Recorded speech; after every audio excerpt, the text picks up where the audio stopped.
오늘은 레위기에 기록된 5가지의 예물 중 속건제의 예물을 통하여 속건제의 제사는 왜 드리는지, 그리고 범행의 죄를 사함받기 위해서는 제사 외에 또 다른 방법도 있는지 알아보겠습니다.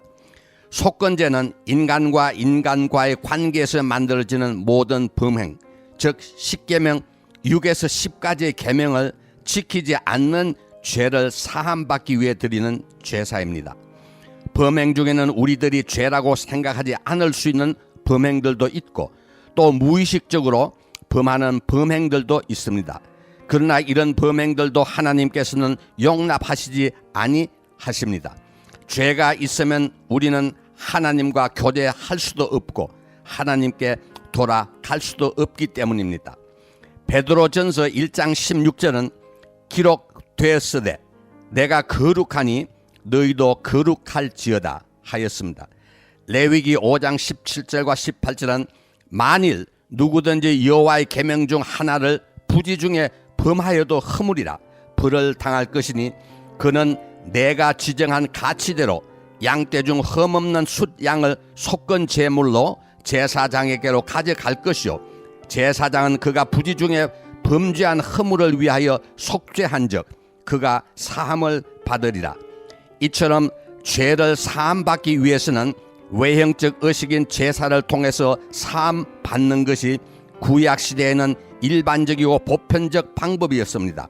그런데 interiorly, 내적으로, 즉 영적으로 제물의 사용 없이 죄를 사함받을 수 있는 방법도 있다는 것입니다.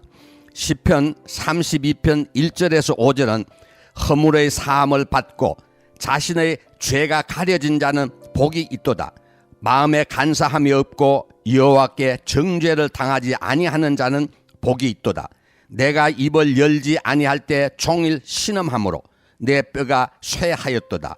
주의 손이 주야로 나를 누르시오니 내 진액이 빠져서 여름 가뭄의 마름같이 되었나이다. 내가 이르기를 내 허물을 여호와께 자복하리라 하고 주께 내 죄를 아뢰고 내 죄악을 숨기지 아니하였더니 곧 주께서 내 죄악을 사하셨나이다. 그리고 잠언 28장 13절도 자기 죄를 숨기는 자는 형통하지 못하나 죄를 자복하고 버리는 자는 불쌍히 여김을 받으리라 하였습니다. 이 두 말씀에서처럼 고백과 회개가 중요하다면 이를 통하여 죄를 사함받을 수 있는 원리를 더 자세히 알아보겠습니다. 여호와 신앙에서는 인간은 물질인 육과 비물질인 영으로 만들어져 있다고 봅니다.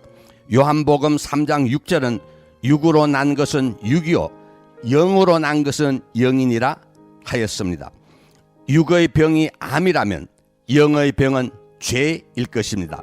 암을 제거하기 위한 첫째 단계는 암이 어디에 있는지 진단해서 찾아내야 합니다. 영의 죄를 제거하기 위해서는 지은 죄가 어떤 것인지 알아내야 합니다. 그런데 많은 사람들은 지은 죄를 모르거나 안다고 하더라도 그것을 죄로 인정하려고 하지 않는다는 것입니다. 자기중심적인 사람들은 자기가 한 모든 행위는 다 옳다고 생각하기 때문입니다. 이런 사람들은 죄의 병을 고칠 수 없기 때문에 결국 파멸할 수밖에 없을 것입니다.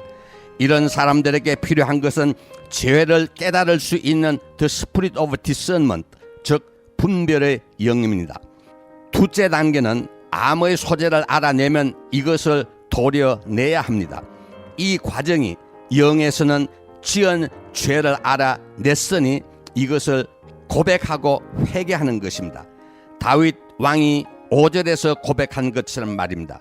셋째 단계는 수술 후 약을 복용하면서 치료를 계속하는 것입니다. 이 단계가 영에서는 다시는 죄를 짓지 아니하겠다고 하나님께 서약하고 맹세하는 것입니다. 중요한 것은 영이 육체를 지배하고 육체 속에 있는 질병까지 다스리고 있다는 것입니다.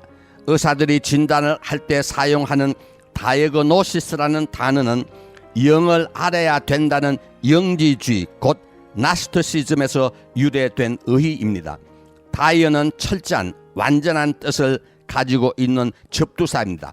따라서 다이그노시스, 진단한다는 단어는 질병의 원인이 되는 영의 문제를 다 알아내어 그것을 해결하겠다는 것입니다. 이것은 이미 과학적으로 증명되어 있는 상태입니다. 다윗 왕이 살았던 3000년 전은 제사가 그들 삶의 전부였고 제사를 통해서만 죄를 사함받을 수 있다고 생각하였던 시절이었습니다. 제사가 사라진다는 것은 생각도 못하였을 것입니다. 어떻게 오늘날 우리들이 드리는 예배의 시대에 죄를 사함받을 수 있는 방법을 예표해 주실 수 있었느냐 하는 것입니다. 물론 1000년이 지났어야 세례 요한을 통하여 다시 회개의 중요성을 깨우쳐 주셨습니다. 회개가 이처럼 중요하다면 이와 똑같이 중요한 것이 있다는 것입니다. 그것은 바로 용서하는 것입니다. 마태복음 5장 23절과 24절은 그러므로 예물을 제단에 드리려다가 거기서 내 형제에게 원망 들을 만한 일이 있는 것이 생각나거든 예물을 제단 앞에 두고 먼저 가서 형제와 화목하고 그 후에 와서 예물을 드리라 했습니다. 이 말씀은 물론 그대로 이해하면 되지만 입장을 바꾸어 뒤집어 해석한다면 우리가 이웃을 사랑한다면 이웃에게 용서해 줄 수 있는 죄는 다 용서해 주어야 한다는 뜻도 담고 있습니다. 나의 죄를 없앨 수 있는 것은 회개이지만 이웃의 죄를 없앨 수 있는 것은 용서입니다.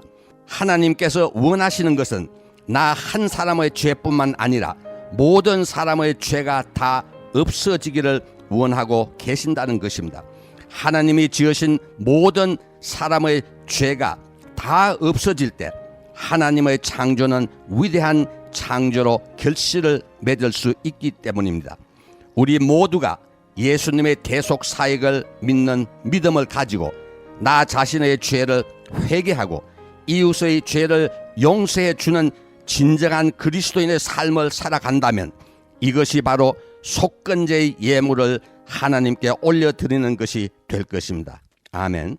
오늘 칼럼에서 인용된 성경 구절은 베드로전서 1장 16절, 레위기 5장 17절과 18절, 시편 32편 1절에서 5절, 마태복음 5장 23절과 24절, 잠언 28장 13절, 요한복음 3장 6절 말씀입니다.